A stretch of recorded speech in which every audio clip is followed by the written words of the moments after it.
थोड़ा थोड़ा धीरे धीरे उस सरकार के जो नुमाइंदे थे, जो सरकार के जो संगठन था, उससे थोड़ा थोड़ा बाहर होते गए। अब कारण क्या था? कारण सिर्फ इतना सा था कि हमें एक कार्यकर्ता के रूप में वहाँ पर मान सम्मान वाली कोई बात नहीं लगी।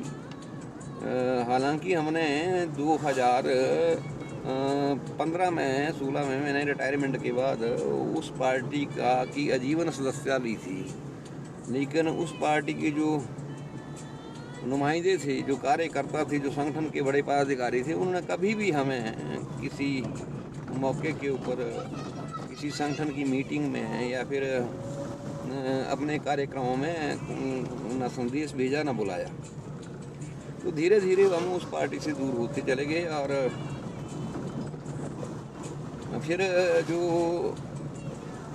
विधायक लोग होते हैं, अब एक ठेकेदारों का समूह इकट्ठा कर लेते हैं और वो समूह जो है उनके इर्द गिर्द घूमता रहता है, चापलूसी करता रहता है। पार्टियां भी होती हैं शाम को और बाकी जो लोग हैं फिर धीरे धीरे जो उनका जुड़ाव जो है वो विधायक से या पार्टी से हटता जाता है। तो पूर्व के विधायक रहे हैं भारतीय जनता पार्टी के पूरे ही प्रदेश में, शायद उनके साथ भी कुछ ऐसा ही हुआ होगा कि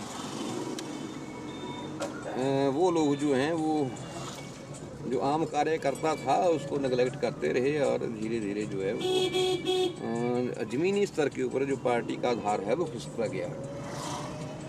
उसके पश्चात आते हैं 2020 में कोरोना का वक्त था, बहुत बड़ा एक घोटाला शिमला में हुआ सैनिटाइजर पीपी किट का। तो उस विषय में भी वो जो घोटाला था उस विषय में भी एक तरह से लीपापोती की गई और नेट शैल कुछ भी नहीं किया गया। तो उससे भी थोड़ा सा हम जैसे लोग जो थे उनको पार्टी से थोड़ा सा हटते गए हम। हमारी भावनाओं को उनकी इस क्रियाकलाप से थोड़ा सा और वो लीपापोती से थोड़ा सा आघात लगा। ये देखिए ये जो एक पार्टी है अपने आप को जो एक बहुत बड़ी पार्टी कहती है, एक अलग तरह से अपने आप को पार्टी में डिफरेंस कहती है, वो उनके वक्त में इतने बड़े घोटाले हो रहे हैं, भ्रष्टाचार हो रहे हैं। इसी तरह से IPH के भी बहुत सारी बातें घोटाले जो थे वो निकलते गए और हम लोग जो है वो थोड़ा पार्टी से दूर होते गए। तो धीरे धीरे जो लोगों का जो मन था उस पार्टी विशेष से हटता गया और स्थिति ये बनी कि उनका जो मिशन रिपीट था वो मिशन डिलीट में ही बदल गया। अब बात करते हैं उसी पार्टी की, भाजपा की। तो पिछले 5 वर्ष में उनके जो अच्छे कार्यकर्ता थे उनकी अवहेलना की गई, उन कार्यकर्ताओं को उचित मान सम्मान नहीं मिला। तो जो इस बार का इलेक्शन था उसमें से बहुत सारे कार्यकर्ता जो है वो कांग्रेस के पाले में चले गए, बहुत सारे कार्यकर्ताओं ने कांग्रेस ज्वाइन कर ली। तो उससे भी फिर मिशन जो है वो रिपीट जो है वो डिलीट में बदला। तो जहाँ तक मेरी सोच है, मेरा जो एनालिसिस है अपना, ये जितने भी MLA मंत्री होते हैं जीत के बाद इनको थोड़ा सा धरातल पर ही चलना चाहिए। अब पूर्व के जो हमारे मुख्यमंत्री थे वो पूरे 5 साल हेलीकॉप्टर में ही घूमते रहे, अब सड़कों पे आए ही नहीं। तो सड़कों पे आए नहीं तो जो ज़मीनी हालात थे प्रदेश के उसको वो देख नहीं पाए। तो वो भी एक बहुत बड़ा कारण रहा कि लोगों से वो उनका वो हमारे जो मुख्यमंत्री दूसरे विधायक थे वो पूरी तरह से कनेक्ट नहीं कर पाए, हवा में रहे और हवा ही हो गए।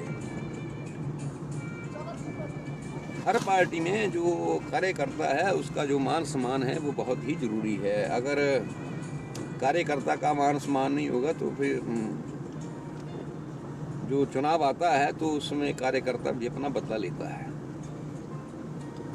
बाकी जहाँ तक मेरा एक और पॉइंट है, इसमें एक और बिंदु के ऊपर मैं चर्चा करना चाहूँगा कि जितने भी पॉलिटिकल लोग होते हैं ये अपना काम निकालते हैं, बहुत बड़े बड़े लुभावने वायदे कर लेते हैं और उसके बाद जब बात काम की आती है और कोई कार्यकर्ता जो है उनसे संपर्क करने की कोशिश करता है तो फिर कार्यकर्ता को निराशा मिलती है। बहुत बार ऐसा होता है कि जो कार्यकर्ता है किसी विधायक एमएलए या मंत्री को कोई फ़ोन करता है और अगर कोई विधायक एमएलए या मंत्री उसको फ़ोन को अटेंड नहीं करता है, अगर कॉल बैक नहीं करता है तो निश्चित तौर पे जो कार्यकर्ता है बाद में उसकी नाराज़गी जो है उनको वो झेलनी पड़ती है। और जो पूर्व सरकार है भाजपा की उसमें बहुत सारे एमएलए मंत्री के साथ ऐसा ही हुआ है मेरी सोच में, जहाँ तक मेरा अपना अनुभव है।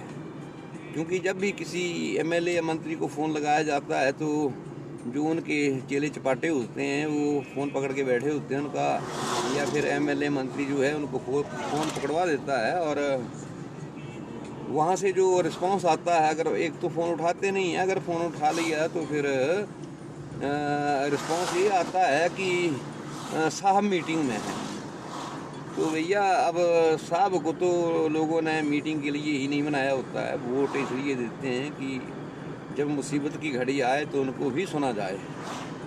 तो ये भी बहुत बड़ा कारण रहा। मेरा अपना एक्सपीरियंस है, जो हमारे विधायक थे उनको 2-3 बार मैंने फ़ोन किया और 2017-18 की बात है ये, तो 2-4 बार फ़ोन किया और उनके एक वो भाई साहब थे जो साथी, वो उठाते थे फ़ोन और जितनी बार फ़ोन किया तो यही उत्तर मिला कि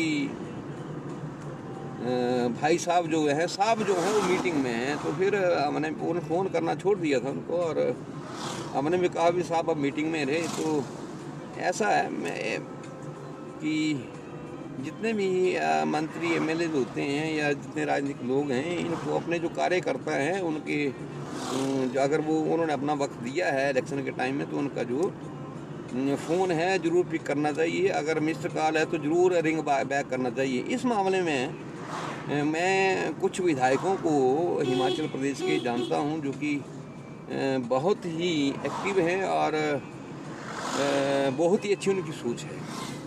सबसे पहले नाम लूँगा मैं, हमारी जो एक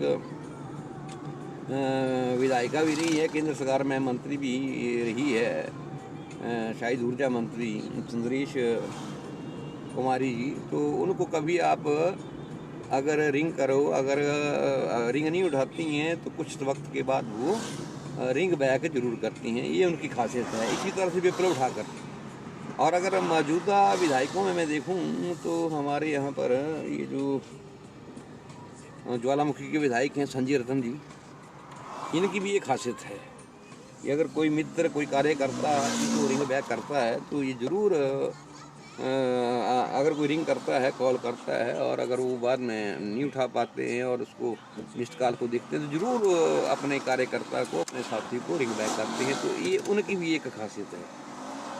तो इन कुछ लोगों के विषय में मैं जानता हूँ। तो अच्छी आदत है मेरे ख्याल में, जितने भी राजनीतिक लोग हैं उनको अपनी सोच इसी तरह के रखनी चाहिए। जो कार्यकर्ता है, जो साथी हैं, जो साथी जिन्होंने साथ दिया है, उनके फ़ोन जो हैं वो ज़रूर उठाने चाहिए। और यही कारण था कि जो पुराने जो भाजपा की पार्टी के लोग थे वो लोगों के साथ नहीं कनेक्ट कर पाए तो उसका खामियाजा उनको भुगतना पड़ा और मिशन जो रिपीट है वो रिपीट होते होते डिलीट हो गया। कुछ लोगों का कहना है कि ओपीएस और इस तरह का इन बातों का शायद ज़्यादा प्रभाव पड़ा हो। मुझे लगता है कि इन बातों का ज़्यादा प्रभाव नहीं पड़ता अगर जो कार्यकर्ता है उनके साथ इन्होंने बिल्कुल उनके साथ कनेक्ट रहे होते और उनके फ़ोन उठाते रहते और उनके जो छोटी छोटी जो बातें हैं उनको उनके ऊपर गौर किया होता और सिर्फ ठेकेदार ही इकट्ठे ना किए होते। तो ठीक है मित्रों, ये छोटी ही परिचर्चा। अब परिचर्चा क्या है, मैं अकेले ही कर रहा हूँ, आपने कमेंट करने हैं इसके ऊपर कि मेरी जो सोच है क्या वो वाकई आपकी सोच से मिलती है नहीं मिलती है। तो मुझे आपके जो कमेंट्स हैं उनका इंतज़ार रहेगा। तो एक बार फिर गुड इवनिंग, नमस्कार, जय हिंद, जय हिमाचल, जय नगरोटा, इंकलाब जिंदाबाद।